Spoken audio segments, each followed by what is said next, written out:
What's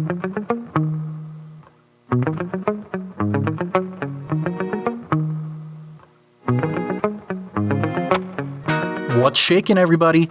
You've stumbled upon Improv Tabletop, the Fate RPG actual play where we make up everything on the spot. I'm Ned Wilcock, the show's host and game master, or GM for short, and here's what you need to know about this show. It's all in the title. First, improv.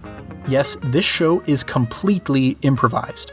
I've pulled together friends from my improv classes to make sure you're listening to people who've put in the study and the practice to put on the best show for you that we can. Now, every role-playing session involves some improv as the players react to the GM's story, but when we sit down to play, my slate is just as blank as my players. I don't have any story beats or villains or anything prepared ahead of time, so that everything you hear will be made up on the spot. To help with this process, we start each month's new story with an improv technique called an ideation. If you're not as familiar with improv, this is basically to give us a pool of ideas that we can pull from while we're playing. We're going to tell you some stories from our real lives so we can use our experiences as inspiration for our characters in the game that will play out through the rest of the month. Second, tabletop. This is an actual play show, meaning that you're going to hear us actually playing through a tabletop role-playing game called Fate Accelerated. If you're unfamiliar with tabletop RPGs, or if you've played something like D&D or Pathfinder and you're worried about learning a new set of rules, don't sweat it. With Fate, there are really only two things you need to know at the beginning. First is aspects.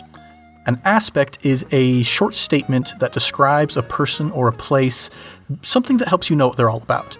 For example, if someone is a wizard for hire, or they're tempted by shiny things, that's an aspect. If a place has low gravity or is covered in slime, that's an aspect. These aspects help us build a better mental picture of the world and the people in it, but the players can also use them to their advantage later on in the game. Second is approaches. An approach describes the way you try to do something. If you're trying to move unnoticed, that's sneaky. If you're trying to solve a puzzle, that's clever, and so on.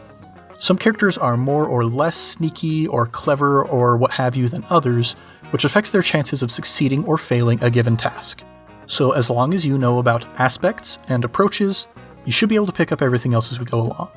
So that's everything we're going to be doing, but we want your help as well.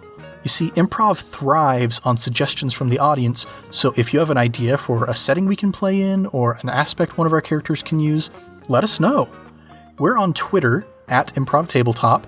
Just tweet about us using hashtag ImpTabSetting or hashtag ImpTabAspect, and we'll see if you make it into the show. So that is everything you need to know for now, and you are ready to join us as we create a brand new world every month. Much love and stuff. We'll catch you later on Improv Tabletop.